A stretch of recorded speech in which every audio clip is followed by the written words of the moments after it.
Hello everyone. இன்னைக்கு வந்து செம்ம மழை பெஞ்சிட்டு இருக்கு. குக் பண்றதுக்கே ரொம்ப சோம்பேறியா இருக்கு. சோ இந்த மாதிரி ரொம்ப லேசியா இருக்கப்போ ஒரு குயிக்கா வந்து எப்படி ஒரு மட்டன் கறி வைக்கிறதுன்னு பார்க்கலாம். இந்த மழை டைமுக்கு வந்து ரொம்ப நல்லா இருக்கும். ஃபர்ஸ்ட் வந்து ஒரு பிரஷர் குக்கர்ல 2 கப் அளவுக்கு தண்ணி சேர்த்துக்கிறேன். அது கூடவே 2 பச்சை மிளகாய், ஒரு கொத்து கருவேப்பிலை, 1 டீஸ்பூன் அளவுக்கு பொடியா கட் பண்ண இஞ்சி இதையும் சேர்த்துக்கிறேன். அப்புறம் தேவையான அளவுக்கு கல்லுப்பு. இது எல்லாத்தையும் சேர்த்து நல்லா ஃபர்ஸ்ட் தண்ணியை நல்லா கொதிக்க விடுங்க. பார்த்தீங்கன்னா தண்ணி நல்லா கொதி வந்துருச்சு. இப்படி கொதிக்கிற ஸ்டேஜில் நான் வந்து ஒரு 1/2 கிலோ மட்டன் எடுத்து நல்லா அலம்பி வச்சுருக்கேன். அதை வந்து இது கூட சேர்த்துக்கிறேன். சேர்த்துட்டு ஒரு வாட்டி கலந்து விட்டுட்டு குக்கர் மூடி போட்டு மூடி 8 விசில் வரைக்கும் வைங்க. 8 விசிலுக்கு அப்புறம் பார்த்தீங்கன்னா மட்டன் நல்லா சாஃப்டாக குக் ஆகிடுச்சு. தனியாக எடுத்து வச்சுக்கலாம். இப்போ தாளிக்கிறதுக்கு வந்து ஒரு 3 டேபிள் ஸ்பூன் அளவுக்கு எண்ணெய் விட்டு கடாயில் 1 டீஸ்பூன் சோம்பு சேர்த்துக்கிறேன். அது பொரிஞ்சதுமே ஒரு பிரியாணி இலை, ஒரு கல்பாசி, ஒரு 2 ஏலக்காய், ஒரு 6-7 கிராம்பு சேர்த்துக்கிறேன். இதெல்லாம் நல்லா பொரிஞ்சதுக்கு அப்புறமா நான் வந்து இங்கே ஒரு 4 வெங்காயத்தை வந்து மீடியம் சைஸ் வெங்காயம் தான் நல்லா பேஸ்ட்டாக அரைச்சி வச்சுருக்கேன். அதையும் இது கூட சேர்த்துக்கிறேன். வெங்காயம் பேஸ்ட் சேர்த்து நல்லா வதக்கி விடுங்க.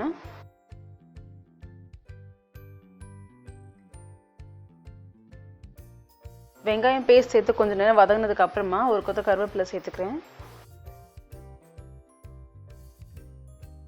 இப்போ 2 டேபிள் ஸ்பூன் அளவுக்கு இஞ்சி பூண்டு பேஸ்ட் சேர்த்துக்கிறேன்.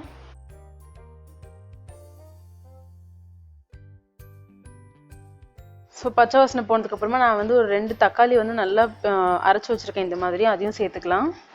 இப்போ பார்த்தீங்கன்னா தக்காளியும் வந்து நல்லா வதங்கி எண்ணெய் பிரிஞ்சு வந்துருச்சு. இந்த ஸ்டேஜில் 1/4 டீஸ்பூன் மஞ்சள் பொடி, 1 டீஸ்பூன் மிளகாத்தூள், 1 டேபிள் ஸ்பூன் அளவுக்கு வந்து மல்லிப்பொடி, அப்படி இல்லைனாக்கா குழம்பு பொடி, 1 டீஸ்பூன் அளவுக்கு மட்டன் மசாலா இதெல்லாம் சேர்த்துக்கிறேன். சேர்த்து வந்து நல்லா கிண்டி விட்டுருங்க. இதை கலந்து விட்டதுக்கு அப்புறமா அது பச்சை வாசனை போய் எண்ணெய் பிரிஞ்சு வரணும். அது வரைக்கும் வதக்குங்க. ஸோ இப்போ பொடியெல்லாம் சேர்த்த அப்புறமா பச்சை வாசனை போய் எண்ணெய்லாம் நல்லா பிரிஞ்சு வந்துருச்சு. இந்த ஸ்டேஜில் நான் ஒரு 1/4 கப் அளவுக்கு தயிர் சேர்த்துக்கிறேன். நல்லா தயிரை வந்து சேர்க்கறதுக்கு முன்னாடி நல்லா அடிச்சுட்டு சேருங்க.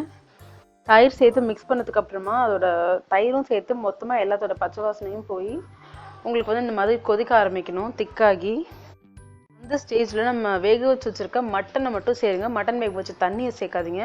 இந்த கறியை மட்டும் இந்த மாதிரி கரண்டியால் எடுத்து தனியாக சேருங்க. சேர்த்துட்டு கொஞ்சம் நல்லா வதக்கி விடுங்க. இந்த கறி வந்துட்டு அந்த நம்ம பண்ணி வச்சுருக்கோம் இல்லையா கிரேவி, அது கூட வந்து நல்லா மிக்ஸ் ஆகி குக் ஆகணும். 5 to 6 மினிட்ஸ்க்கு அப்புறம் பார்த்தீங்கன்னா மட்டன் வந்து இந்த கிரேவியோட நல்லா குக் ஆகிடுச்சு. இப்போ வந்து மட்டன் வேக வச்ச தண்ணியை சேர்த்துக்கிறேன். மட்டன் வேக வச்ச தண்ணி சேர்த்து நல்லா தேவையான அளவுக்கு உப்பும் சேர்த்து நல்லா கலந்து விட்டு அடுப்பை வந்து ஃபஸ்ட்டு ஹை ஃப்ளேமில் வச்சு நல்லா கொதிக்க விடுங்க. ஒரு கொதி வந்த அப்புறமா அதுக்கப்புறம் லோ ஃப்ளேமில் வச்சு ஒரு 10 நிமிஷம் வரைக்கும் அப்படியே நல்லா குக் பண்ணுங்கள். ஸோ 10 நிமிஷத்துக்கு அப்புறமா பார்த்தீங்கன்னா நான் வந்து 2 உருளைக்கிழங்கு வேக வச்சு எடுத்துருக்கேன். அதை வந்து இது கூட சேர்த்துக்கிறேன். இது ஆப்ஷனல் தான், உங்களுக்கு வேண்டாம்னா விட்டுடலாம். பட் இந்த ஸ்டேஜில் உருளைக்கிழங்கு சேர்த்திங்கன்னு சொன்னால் குழம்பு வந்து சப்போஸ் தண்ணி இருந்தால் கொஞ்சம் திக்காகும் அண்ட் டேஸ்ட்டும் வந்து உங்களுக்கு நல்லாயிருக்கும். ஸோ ஃபைனலாக வந்து பார்த்தீங்கன்னா எல்லாம் சேர்த்ததுக்கப்புறமா 1/2 டீஸ்பூன் கரம் மசாலா, 1/2 டீஸ்பூன் மிளகுத்தூள் சேர்த்து ஒரு 2 நிமிஷம் கொதிக்க வச்சு இறக்கிட வேண்டியது தான்.